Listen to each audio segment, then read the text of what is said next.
everyone. I'm going to get started. I've been told by the school I have to use this microphone, but it's very strange for me because usually I have no problems with projecting my voice. So we'll just deal with this as we go. Welcome to the grade 10 parent meeting for the winter camp that's upcoming. For those of you who don't know me, my name's McTavish, and I run the outdoor education program at the school, of which the grade 10 camp is part of. So it's a very exciting camp for the students, very different than anything they've ever done before. If you have been in Mulgrave for a while, you know that they've gone through a fall camp program with the middle school, and they went on a different type of fall camp this year with grade 10s. So they're now back to camping with their winter camp. And it's the only grade in the school that does 2 mandatory camping experiences. This picture is from our very first group that went winter camping in 2011. And we've progressed a lot since then. So I'm excited with all the changes that have been made and the improvements that we've done. So tonight we're going to go over what that camp looks like, the goals of the camp. We will look at the itinerary, the risks, spend a fair bit of time going over the clothing and equipment that's required because it is a little bit different than some other camping trips, and give you a chance to look at the participant lists. You've probably already been told, hopefully, what camp your son or daughter is in, but if you don't know that, you'll find that out tonight as well. At any point, you can stop me and ask me questions. Just put up your hand. Okay, so our grade 10 winter camps take place in Manning Park. For those of you who don't know where Manning Park is, you turn off at Hope onto the Crow's Nest Highway. Hi guys, come on in. Grab a clothing and equipment list on the way. We can send them around if people didn't have a chance to grab them. Sure. How you doing? Pass them around.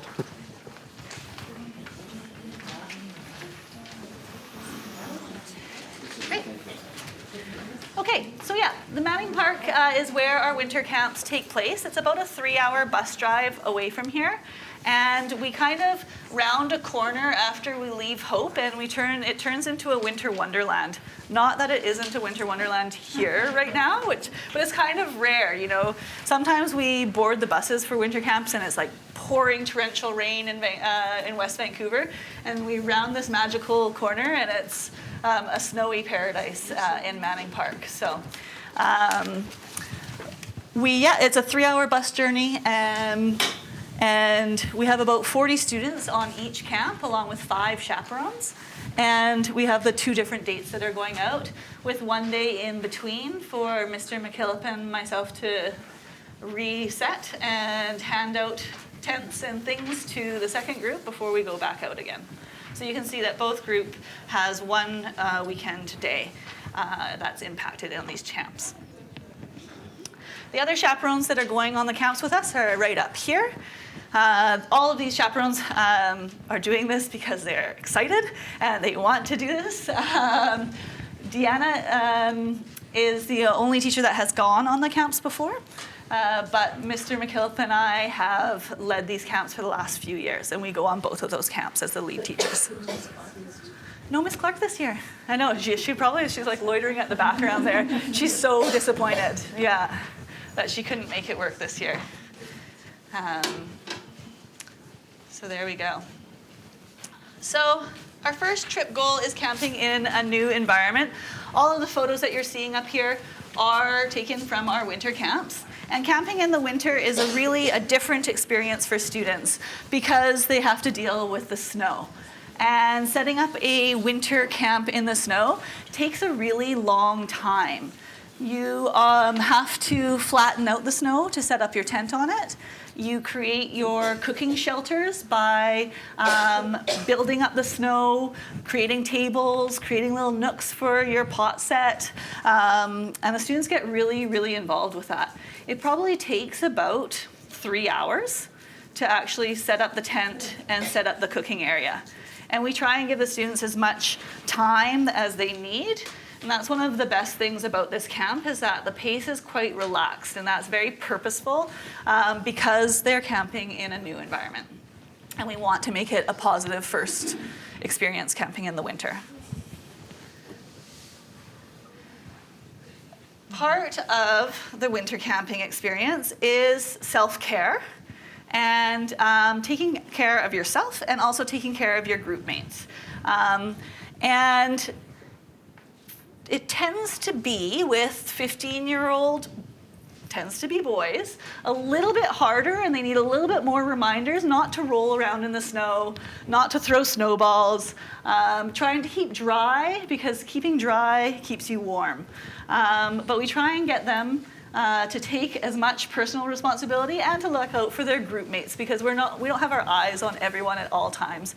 If they notice someone, especially in their tent group, that's looking a bit cold, looking a bit off, we're all in there as a group together.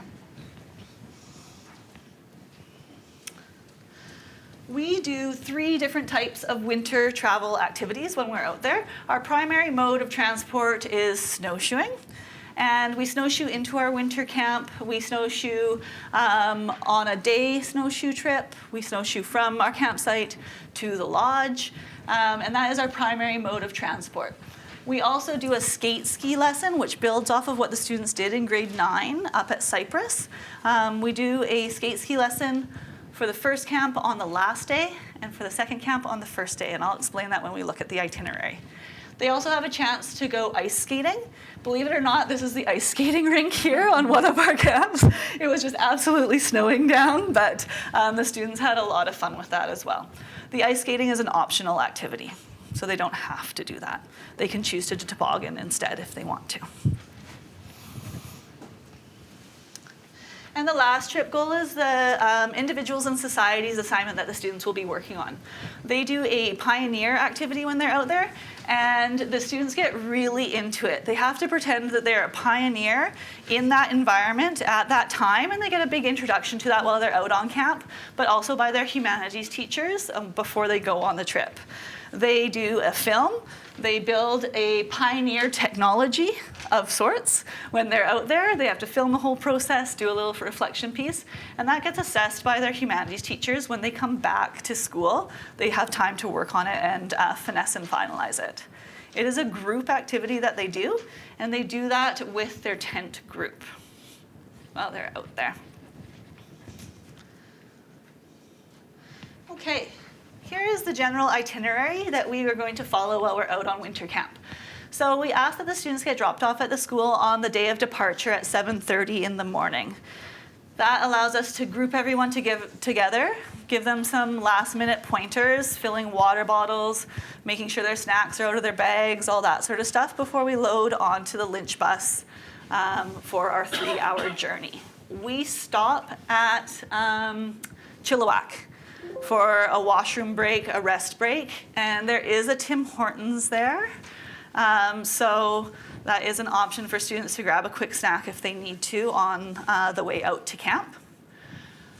We arrive out to Manning Park, and we have about a very short, it's about 5-10 minute snowshoe into the campsite to set it up. Then we go through that whole process of setting up that I talked about before, and we go on an afternoon snowshoe without any bags on around Lightning Lakes, which is where we're camping by, if you are familiar with Manning Park. We come back, we set up, we do dinner, and as you know, in the winter it gets dark really early, but we do have a campfire, if permitting, if it's outside, or inside in the shelter. You can see that there's a 3-walled shelter here that does have a wood-burning stove, and we take firewood with us. It is not a super warm, it's not an efficiently heated structure, but it does allow us to roast some marshmallows if we want to, dry out some wet gloves if we need to, that sort of thing. We try and spend as much time as possible outside. So you can see here, this is 2 students using their cooking snow shelter with their headlamp, finishing up their process. Okay. I didn't like that one. Okay. On day 2, we break camp and hike to the lodge, and we check in. So our first night is out in our tents, and the second night is inside cabins. Those cabins they have beds, they have a toilet that flushes, and they have a functioning kitchen, okay? And we get in there, and then we depart pretty much quickly after lunch.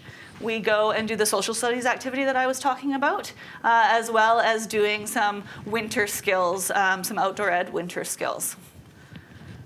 We get back from that. That takes us until dark, and the students have a chance to cook dinner, have a little bit of downtime, and then we go outside for that optional choosing to ice skate, choosing to toboggan, and if they don't want to do either of those, there is an outdoor fireplace, or fire pit, I should say, right beside the ice rink where they can hang out if they don't feel like doing either of those activities. They tend to be pretty keen to either toboggan or ice skate, and it's a lot of fun. The last day is packing up and doing our skate ski lesson, and then immediately from that we jump on the bus and we stop in Chilliwack again. Same place, same Tim Hortons, and then we're back here for around 3 p.m. It takes us a little while to clean up. The students have to make sure that they have a clean pot set, return all their borrowed gear from us, hang their tents up, and then they're free to go. Usually that doesn't take more than half an hour, so it's a 3:30 to go home. This is the itinerary for our first camp. If your son or daughter is on the second camp, there's just a change with the camping night. So on the second camp, the camping night is the second night, and the cabin night is the first night. But the schedule and what we do in our activities stay very consistent. Any questions about that? No? Okay. Okay, so you were all emailed an informed consent that have all of the risks that we could brainstorm about what could happen on this trip. We are in Manning Park, and we do not have cell service there. So that's an important thing for you to be aware of. We do bring a spot device with us and something called a Delorme InReach. So we are in communication with the school. We also have an emergency vehicle at the campsite. So once the bus drops us off, we actually bring in the school's minivan as our emergency vehicle if we need to leave the campsite for any reason. Of course, Manning Park Resort, which is where we spend one of our nights, has phone service and everything like that. So should there be an emergency at the campsite, we would be probably driving down to the resort would be their quickest option to get a hold of emergency services. It's about a 5-minute drive. The closest hospitals are in Hope and Princeton, the larger one being in Hope. And it is quite a wintry road. So the timing, we wouldn't know, we couldn't tell you how quick things would be. But that is something just for you to know. We've never had an incident since 2011. And Jack and I are both advanced wilderness first aid trained. And we, of course, bring a fully loaded first aid kit for those sorts of situations. And it has EpiPens in it as well. So that is just something for you guys to be aware of. Yeah. Is your camp not food or? We've had a conversation with a student about allergies in the group, and Justin spoke about his allergy about pistachios and cashews. And so we just said avoid those. It is not necessary. He said that he's fine if other people are eating them, just as long as his group is not. So that's what we're doing. It's not going to be nut-free. But I told the students to avoid pistachios and cashews. Okay? The winter environment. I just want to give you an idea of what the weather forecast is looking like. Of course, it is that we're going to look at the 14-day, okay? Not like it is dependable at this point in time, okay? So it just gives you an idea of what the weather is doing in Manning Park.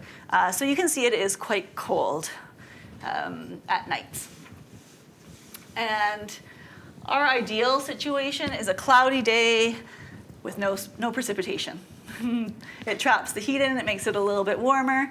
You don't get to see the stars, which is a bummer, but that would be my ideal. But we've had it in all types of conditions. Unfortunately, we've even seen rain, but with this year, I don't think that that will be a possibility. I think if there's going to be precipitation, it'll be falling as snow. So that's why self-care, group care, and the proper clothing and equipment is going to be really important for this trip.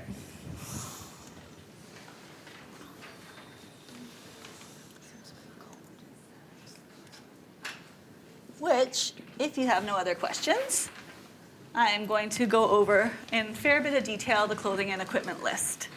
So hopefully you were able to pick one up on the side here if you want to jot down any notes that you may want to take.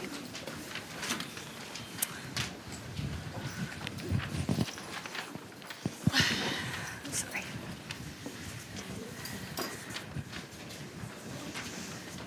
So the first thing that you should know is what the school is providing for the students. We provide them along with the pot set and the tent, which is standard kit for our camps. For a winter camp, we also provide them something called a stomp pad. It's just a closed foam pad. The stomp pad we've just cut up, obviously the larger ones. And this is for students to stand on and to sit on. Basically, it acts as an insulator from the snow, and it makes a huge difference to the warmth. So we provide each student with one of these. And we also provide each student with an Ensolite pad long like this. This one, once they've set up their tent, will go inside the tent underneath their thermarest or their sleeping mat. Okay, the idea of that is because when you blow up a thermarest, it's all just pretty much just air in there, unless you have one of those fancy new ones that has the downfill and apparently is wonderful. But for most of us, we have a standard type thermarest like this, and it's mainly just air. And the cold will just go right through. So we put this one down first, and then we put our thermarest on top, and that helps insulate from the snow and make things a little bit warmer for the students. On top of that goes our sleeping bag. We ask for a -12 sleeping bag, and if you don't know what your rating of your sleeping bag is, it's usually on the tag at the foot of the bag, okay? If it's a really old sleeping bag or it's been used for years and not washed, then I'd be questioning whether or not it's still at the rating that it is meant to be at, okay? The thing that you want to have for a winter sleeping bag is this nice stuff, like a fluffy loft of the sleeping bag. The more lofty it is, the more fluffy it is, the warmer it tends to be. You also want to make sure that the sleeping bag has a nice mummy hood. Ooh, I might start to screech if I get too close there with my microphone. This mummy hood that can get cinched up like this, and it will. You end up just with like your nose and your mouth out of the bag. And it turns into ice around here in the morning when you wake up from the condensation. And the other nice thing about a lot of the sleeping bags that are a little bit warmer is they have this thing inside called a neck collar. And it does up. You might even want to like show this to your son or daughter if you have a -12. It does up, and those cinch up.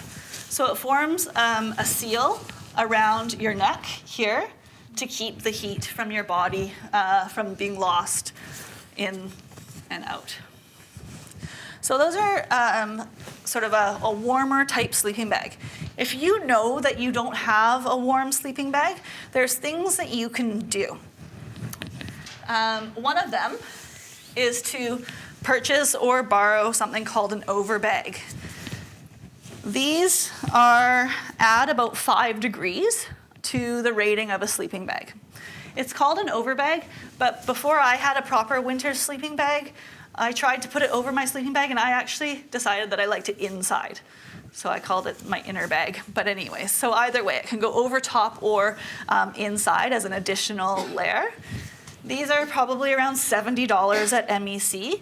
The school has about 6 of them as well. So if that's something of interest, they kind of go on a first come, first serve basis. You can send an email saying, could we borrow an overbag? And I can let you know whether or not we have any available for the camp.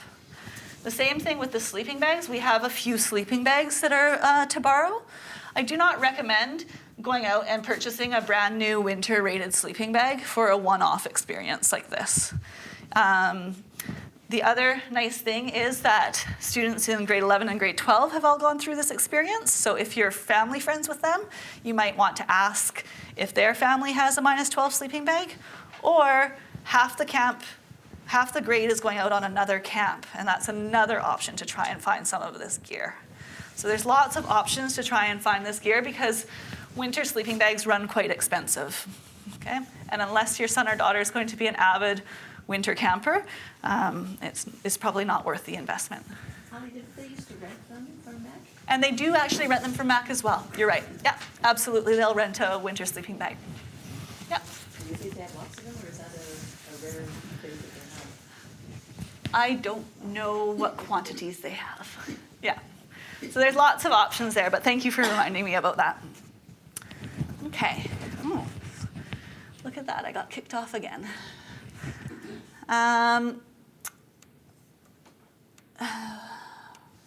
Sorry about that. I don't need this, but I thought it might be nice for you to have. Okay. Well, we'll see if it shows up. Okay. The other thing that's quite important when you're winter camping, besides your sleeping bag, is your footwear. So your son or daughter needs to have a pair of winter type boots. If they were at the school last year and they went to Eastern Canada, hopefully those boots still fit. Okay. If you're questioning whether or not the boot is appropriate, you can send us a photo, or you can get your son or daughter to just bring in the shoes and say, will this be appropriate or not? And we'll let them know. These are mine, and I have them a little bit too big for me because I like the room to wiggle my feet around so that it's not constricting my blood flow. And a key thing is that they have this waterproof bottom to them, this kind of rubbery bottom, so that the wetness from the snow doesn't really seep into the boots. The other thing is that I like about this type of boot, although it is not the most stylish, so that might be an issue for some people, it has a removable liner. And so things overnight in a winter environment, especially with the temperatures that we were seeing on that weather forecast, freeze, including boots and laces, okay? So the nice thing about a liner like this is I can remove it from my boot, and I actually put it at the bottom of my sleeping bag, in my sleeping bag with me. And then it doesn't freeze, and I can wake up in the morning with toasty boot liners that I then put into a very hard and frozen outer layer, but then at least my feet are warm. Most students will wake up with frozen boots and frozen laces. And then it's just a challenging moment to get your feet into those cold boots in the morning. But eventually they warm up, obviously. Okay? So that's one thing that goes in my sleeping bag. We'll see that there's quite a few things that will end up in my sleeping bag with me by the end of all of this. Okay. So I'm sorry that it's not showing, but you can follow along on yours there. The only other pair of shoes that I bring with me, quote unquote shoes, are these down booties here. And I wear these boots these ones, as much as possible, because when you take them off, they're just going to get cold and frozen. So I leave them on until I climb into my tent at night. And then at that point, I might put these on and sleep with these on my feet inside my sleeping bag, or just leave them in my tent because inevitably I will have to wake up to go to the washroom at some point. And then I'll slip these on, run outside, and then come back into my tent. These compact because they're down, so they don't take up much space and they're really warm. The school has a few of these to borrow as well. So if that's something that you think would be of interest, an email can be sent to us for a pair of these as well. I don't bring a camp shoe. There's no need to bring like another pair of running shoes or anything like that. It'll just take up space in the backpack and it won't get used. These are Booties. Yeah. Okay. The other thing I should mention about the footwear is that I throw an old running shoe insole into these because they have terrible support. But I just put a running shoe insole that my feet have molded over the time, and it makes them a lot more comfortable to walk in. Food for thought. Okay. So that was on my feet. And maybe I'll start now from the top and work down. There should be at least 2 toques coming on camp with the students. And one of them is going to be the one that they wear around for most of the day, okay? If it's snowing, it might get wet. So they'll be snowshoeing in it, they'll be constructing their shelters, cooking, etc. The other toque I would leave for nighttime so that I could put it on a dry, warm toque while I'm sleeping. So I'll be wearing a toque of some sort when I go to bed, and it will be dry. Okay, so 2 toques are quite important, actually. The other thing that you want to consider are the type of things on hands, because hands often get quite chilly when we're outside. So the students will need some sort of glove like this that they'll be able to turn on a stove, build their structures with, something that is allowing them to use and have movement of their hands, okay? They also should have a thicker type of glove, a warmer type of glove, and that should stay separate, right? So if these get wet, which inevitably they will, they've got a dry pair to put on and keep their hands warm, okay? So they should have at least 2 pairs. Are the gloves, are they like the neoprene padding gloves? Not the mitt, but the gloves? These or ones? Are they wool? They're just a synthetic liner type glove. No, they're not a neoprene. I wouldn't recommend a neoprene glove for, yeah. They're just an inner liner glove. Mm-hmm. Okay. So on the top, we've asked for 2 short sleeve and 2 long sleeve tops. They just need to be non-cotton. So I'm showing you my wear. I'll be wearing these on the day. Short sleeve and then a long sleeve. And the nice thing is that these can layer one on top of the other. Of course, it doesn't have to be wool. It can be some sort of synthetic material as well. It just needs to be not cotton. And that's going to be really important. So on top of these, I will put one of my warmer layers, whatever that might look like. So that can be something that's a synthetic material like this. This would be considered like a synthetic down. It can be a thin down jacket, or it can be of fleece variety, okay? Pros and cons, just really quickly, are that a synthetic down or a fleece will stay a little bit warmer if it gets wet, whereas a down jacket often loses its insulating value, down anything, if it gets wet, okay?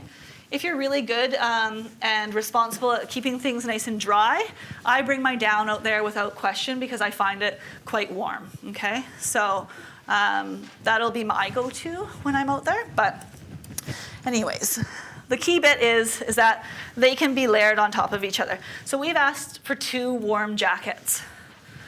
So these would be an example of the warm jackets. So you should be able to wear a short sleeve, a long sleeve, and your 2 warm jackets on camp, okay? If it was snowing, you then should be able to put on your shell type jacket, your rain jacket over top of that. And I can guarantee you that I will be wearing 1, 2, 3, 4, 5, at least 5 layers at some point in our camp, okay? I'll show up on the day to get on the bus with probably my short sleeve, my long sleeve, and one of my warm jackets, with my shell jacket at hand at the top of my backpack, so that when I get off the bus and if it's snowing, I can put it on immediately. Okay?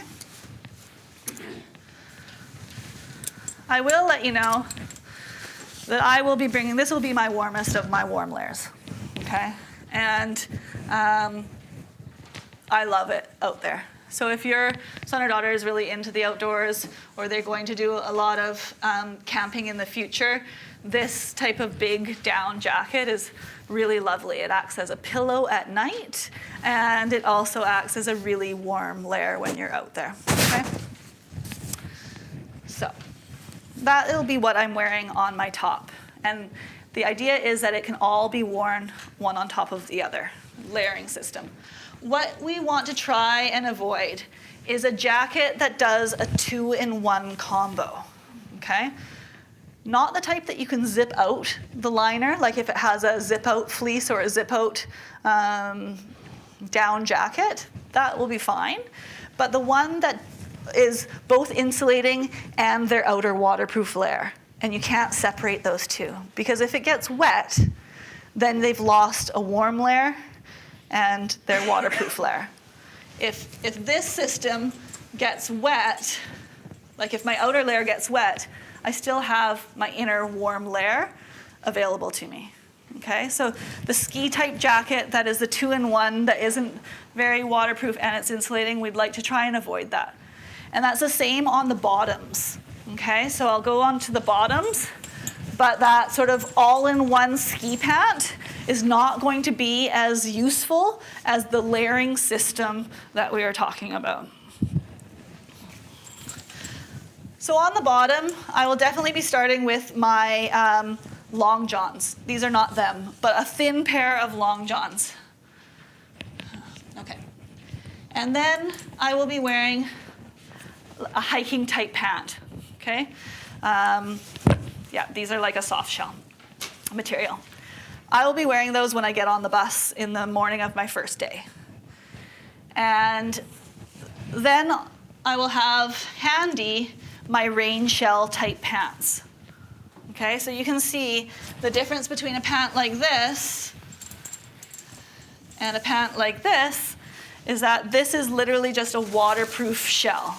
No insulating value, no warmth inside it, but very waterproof. And again, the idea being that I can wear one on top of the other, on top of the other. And I will do that for sure. The other pair of pants that we ask the students to bring is like a warm fleece type insulating pant. And we're working quite, well, we're active during the day. We're setting up our camp, we're shoveling snow, we're snowshoeing, and they probably will not need their fleece pants until the evening. Sometimes when we get back from the snowshoe type and when we're starting to settle down cooking, we're kind of standing around a little bit more. The sun is down, our headlamps are out. We might suggest that they change out of their layers if they were damp at all from the hiking and stuff like that before it gets dark, okay? And that's where these types of pants come in quite handy, the fleece type pant. My fleece pants are quite thin, and again, I like that because of the layering system. These will fit underneath my hiking pants. Doesn't have to be that way, okay? But a warm pant's gonna be really nice because you'll be sleeping in them as well. And as we're moving down, the only other thing is the socks. If your son or daughter skis, then perfect, because you'll probably have a ton of ski-type socks, okay? The idea being that, again, they can't be cotton. Wool or synthetic is great. Wool is warm when wet, and they'll always be a little bit damp. Even with the type of boot that has a waterproof bottom to it, they always kind of feel a bit damp. Again, I think we've asked for 3 pairs, 1 for each day. What I do is I wear my 1 pair until I get into my tent and I'm ready to go into my sleeping bag, and I take them off and I put on a dry pair at night. So I'm sleeping in my sleeping bag with a dry pair of socks on.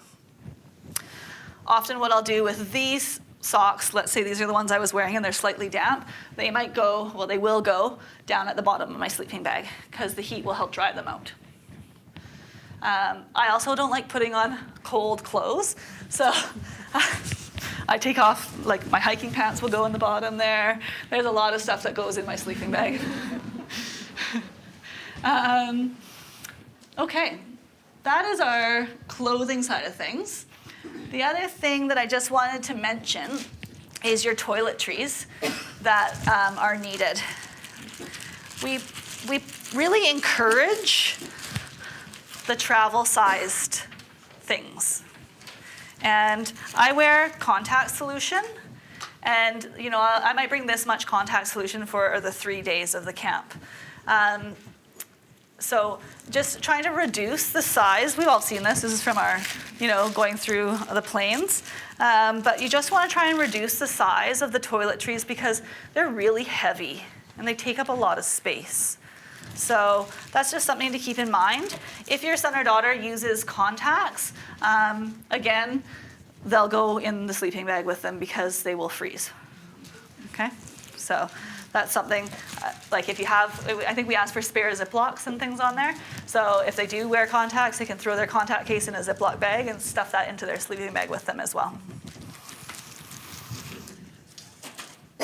I'm not sure that one of these are on the list. Hopefully it is. But a neck warmer of some sort. Like a buff or, one of these bandana-y type things that are fleece, or just like your fleece neck warmer. Is also really nice at reducing heat loss and keeping you warm. So that would be an addition if it's not on the list. Questions so far at all? Yeah. You mentioned they're going to be filming their socials project. Yeah. Should they use their phones? Yeah, well, they can do a number of things. So there is a camera on there. They're welcome to use a phone. There's no service out there anyways, so I'm quite happy with them to bring their phone if they want to. I know that they like to listen to music sometimes on the bus ride, so that's fine. The issue is with battery life. So as long as they're, and we'll talk to the students about that. I've already told them if they want to use their phone, then make sure that they at least have another person in their group that has another backup of some sort. So just with the battery life with the winter environment, it can decrease it quite a lot. So as long as there's multiple options in their group, then that's fine. Yeah. Any other questions about the clothing and the equipment, or how it all looks, or how it all goes down? You're often sleeping in almost in a lot of the things. So like you're often sleeping in your warm jacket. You're definitely in a toque. You may have a pair of gloves on. You might have your down booties on inside your sleeping bag. So all of those things add warmth to what the rating of the sleeping bag actually is. Miss Clark's at the back now, smiling away. I've been on the camp for the last 4 or 5 years. I'm not going this year, unfortunately. But I've got it sorted. It's good. So a couple other things that are unique to this camp is that we ask them to bring a helmet. And that can be a biking helmet or a skiing helmet. But in order for them to participate in the tobogganing or the ice skating, they need a helmet with them. Yeah, a skating helmet would be great. A hockey helmet would be great. Yeah, exactly. Yeah, any of those. Okay. Snowshoes up there. Do you Yeah. supply your snowshoes? We will supply the snowshoes, absolutely. Yeah. And the skates and stuff? And the skates and the skate skis, any of the modes of transport that we do, the toboggans we supply, the firewood, all of that kind of stuff. Yeah. Can I just ask you, the jacket, the Canada Goose jacket, is that, would you consider that appropriate or not? It depends how big and bulky it is, right? So it would depend on the one, I guess. Oh, okay. Because they have a lot of different models and things like that. So you might just ask them to bring it in and we'll take a look at it. Obviously it's going to be warm enough. Yeah. It's just whether or not it'll, there's some considerations for sure. But yeah, definitely it would be a warm enough jacket. Mm-hmm. Any other questions about the what's on display here. Extra batteries for a headlamp is great in the winter environment. That's something that you want to consider. And sunglasses are going to be really important from the reflection from the snow if it's a sunny day. You don't want ski goggles. Ski goggles will not be necessary, just a pair of sunglasses. Okay. If you're okay with me moving on to cooking, then I will do that. So the kit that is supplied by the school is very basic. And hopefully you've been shared on the meal plan that your son or daughter has created. Because when they were creating them, we asked them to share them with you. I see some of you going like this and some of you going like this. So some of them use the excuse, well, my parents don't use Google. They're not going to open it. They don't know what it. So anyways, have a discussion with your son or daughter about the meal plan that they began to create this week with us when we went through all of this stuff with them. So they've heard the exact same talk about the clothing and a more in-depth talk about the food than what I'll provide for you. But they're provided with a metal pot, 2 pots that has a lid, and a small camp stove, a scrubby, and fuel. That's it. Okay?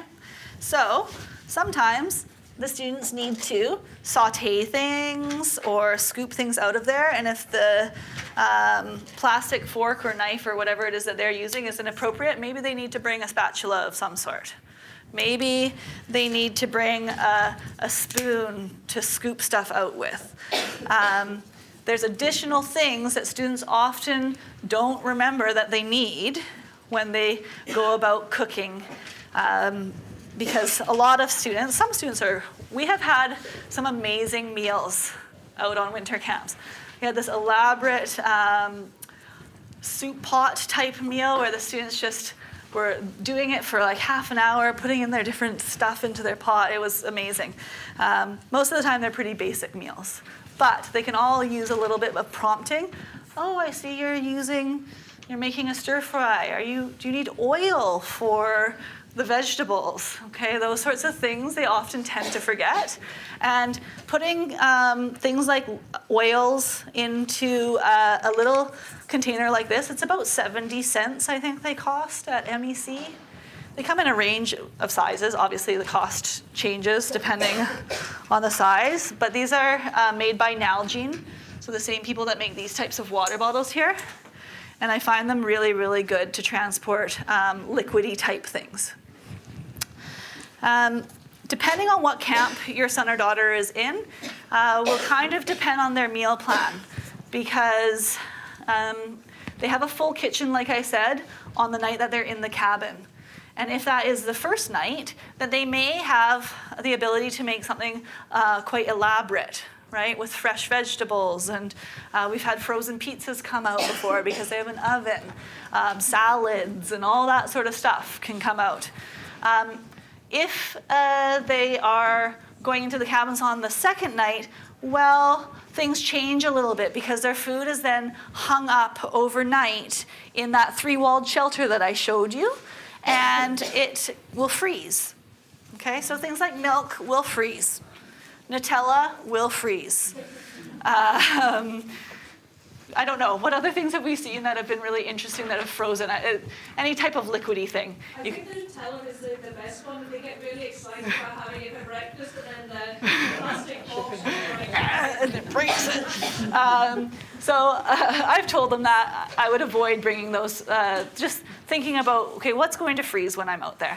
But the nice thing is that, it acts as like a natural refrigerator. So things are okay, like, some more like of the meaty type things or the cheesy type things are fine. I tend to bring bagels and cream cheese, and for some reason I've never really had an issue with my cream cheese freezing overnight. So that tends to be like my kind of go-to type lunch. When I'm out in the winter cooking on this camp stove with a camp pot, I want something that is warm, first of all. Okay, so their breakfast and their dinner, when they're surrounding that camping experience, should be warm. You don't want to be having something cold. And you want it to be relatively quick and relatively nutritious and relatively easy to clean up, because you're cleaning in snow. And a lot of students like to try and melt the snow to boil the water, which we allow them to do because it's fun. There's also a pump at the campsite where we pump out the water, and I've never had that freeze on me before. So they have to boil that water in order for it to be purified. And so part of the process is taking a long time to boil water and making sure everyone has full water bottles before they go to bed so that we have the water, albeit it's sometimes frozen, but we have the water when we wake up in the morning. So yeah, just thinking about cleaning this out, like scrubbing with your scrubby in snow, it can be kind of hard. Or if it's a really greasy meal, that tends to be really difficult to clean out of these things too. So food for thought in terms of what they've put down on their meal plan, and maybe having a conversation with them about what that might be. We asked them to write down any allergies that the group had on their meal plan sheet. They should have down who is buying what. And the idea is that you're shared on it. You'll see who's in the camp group with your sons and daughters so that you can have a conversation with parents if you need to. So all of that is there. Questions about the meal planning process? In the cabin, it's a fully functional kitchen. So they'll have utensils to cook with. They'll have frying pans. They'll have an oven. There's a stove.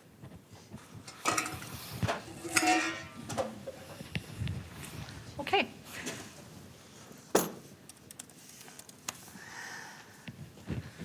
Sorry that it's cut out on me here.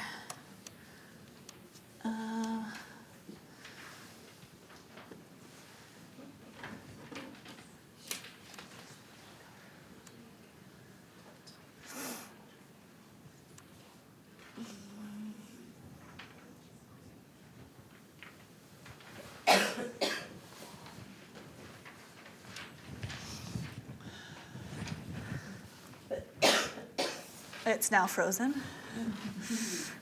So that doesn't help us either, does it? Okay, let's see if I can pull this up.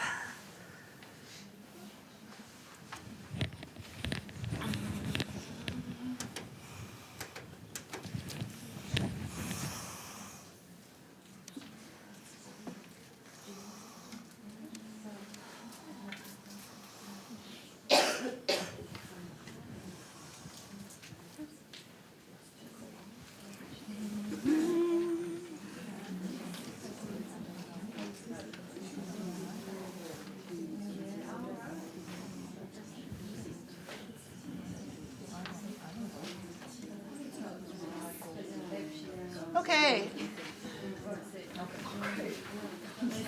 So this is the meal plan sheet that we shared with the students to make a copy and fill in their form. They are out there for a total of 3 lunches, of which they do not have a stove or anything to cook with. Those should be cold. They do not have to be pre-prepared. There's time to sit down and make a sandwich or do whatever they need to do in order to create their lunch. Just not time to light up a stove, melt water, all that kind of thing. They're out for 2 dinners and 2 breakfasts. We've asked them that this lunch here on their first day is brought from home. Okay? And as you can see, obviously the breakfast before they get to school, and then they'll be back in time for dinner on the last day. All right.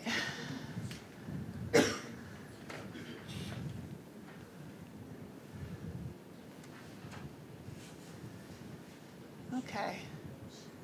So I should have this come up here.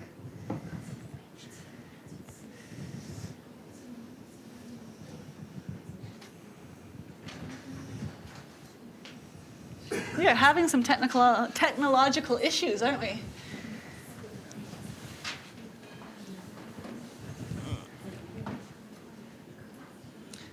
Is there anyone who doesn't know what group, Camp 1 or Camp 2, their son or daughter is in? Okay. Good. Well, hopefully this comes up then.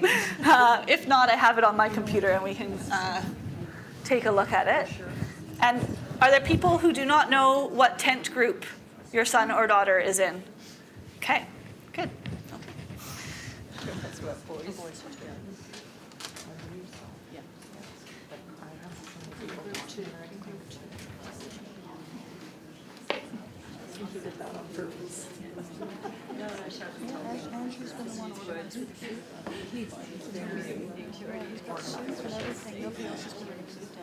Are there any questions while we try and wait for this to load at all?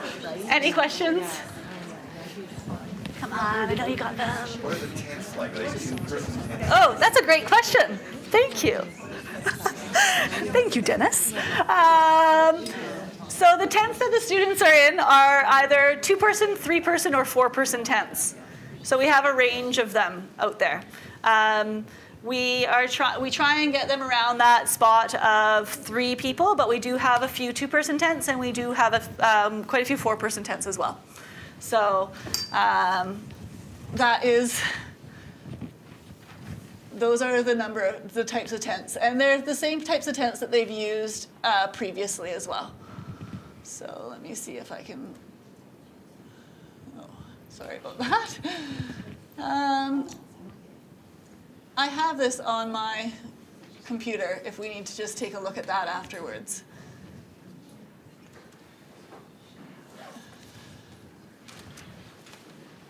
Mm-hmm.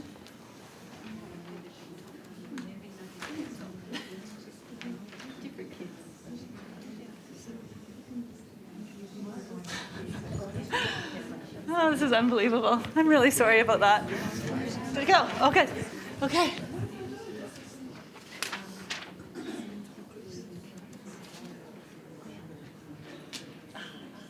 Okay, hooray! Here we go. So those are our camps. Hopefully you can find your son or daughter on that list, see who they're with. And I'll let you. Bigger? Yeah. Bigger. Yes. I don't have eyes like the kids. Oh, that's better. Okay, now I'll have to slowly scroll.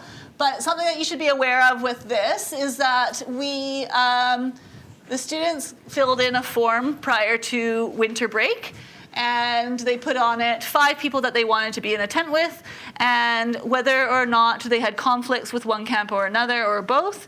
And then we place them based on their responses on the different camps. So the blue is the first and the pink is the second. No, I was being very stereotypical with my color schemes. I apologize. I probably should have used like purple and green or something.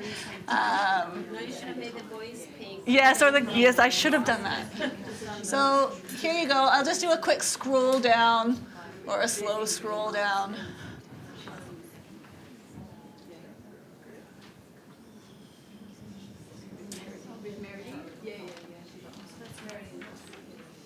Okay.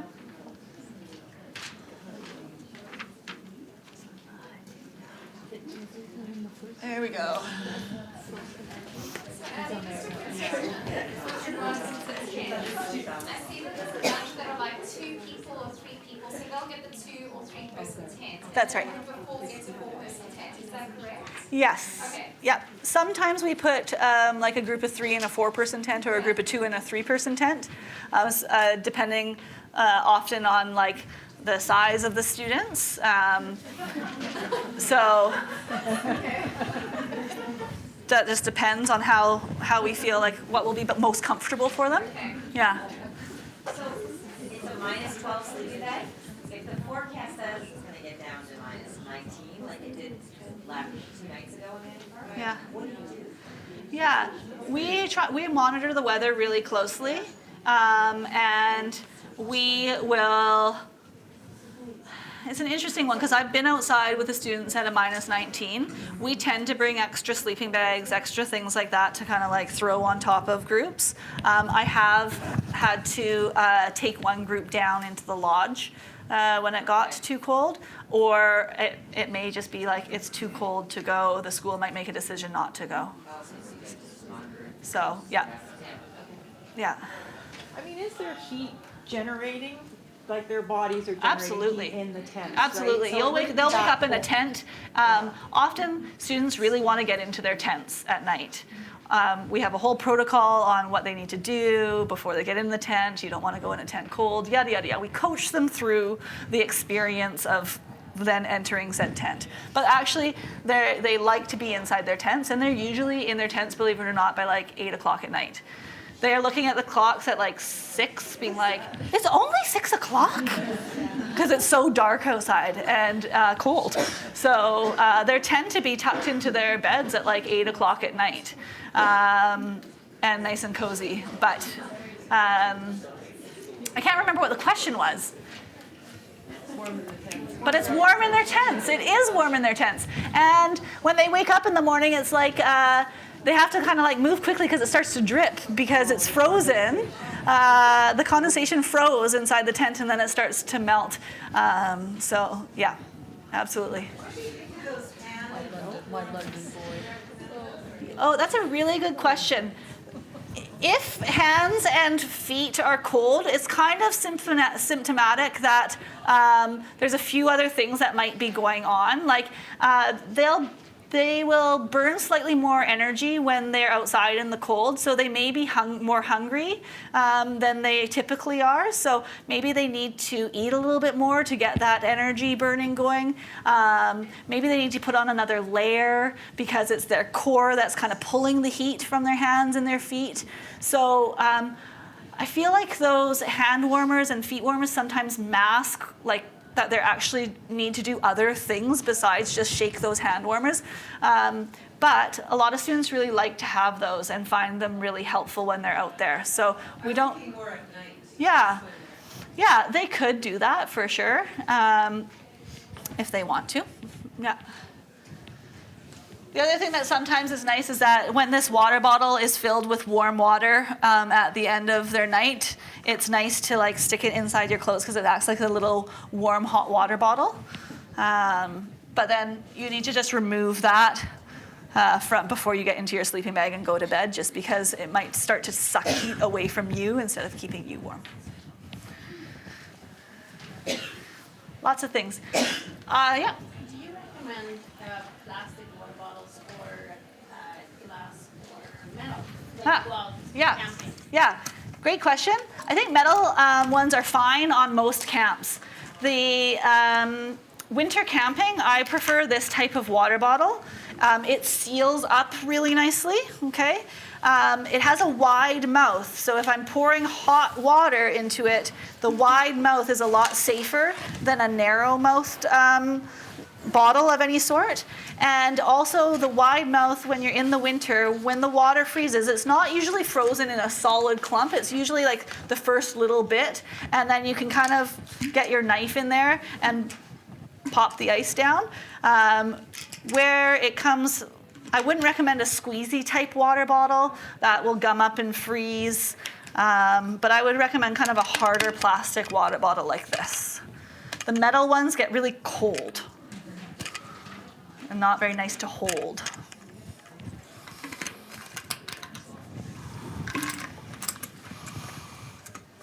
Any other questions about that stuff? I got kicked off the internet again, of course.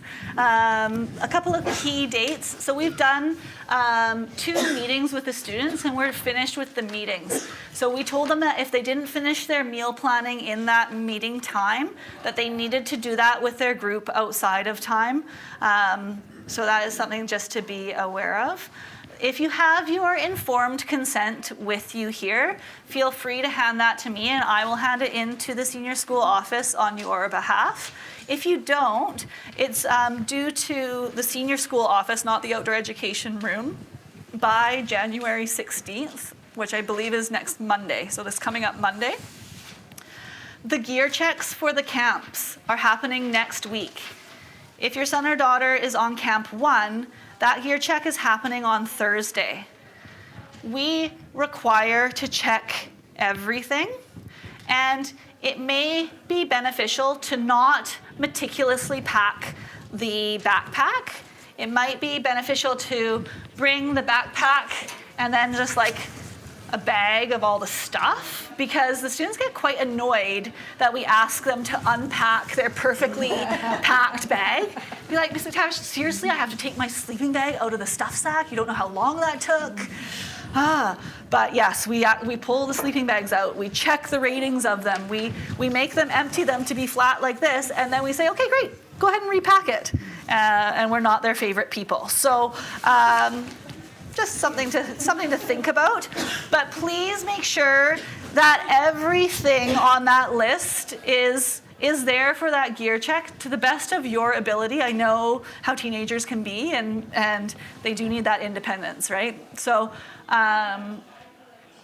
if it's not there, so for Camp 1, we will ask them to bring it on the Friday so that they have a chance to bring it. And then our Camp 2's gear check is actually on the Friday. And then if they don't bring it, then we have the Wednesday to follow up with them in between the camps if we need to see some of the items that they're missing. If they're missing items, we will send an email to them and CC you on it, so you know what items they maybe forgot or couldn't find as they were trying to dig through all of their things. They're welcome to leave their packed bags at school. So they can leave their bags in their outdoor ed room. If they have a full kit of things and they don't need any of that stuff over the weekend or before the camp, I think it's best that they just keep it at the school so it doesn't get unpacked, so they don't misplace anything. And they are welcome to do that, and then just bring the food on the morning of. Any other questions at all? Okay, well, thank you for listening to me. If you have questions that you don't want to ask, you can stick around or you can email me. Remember to email me if you want to borrow any of the school's gear as well. They need to bring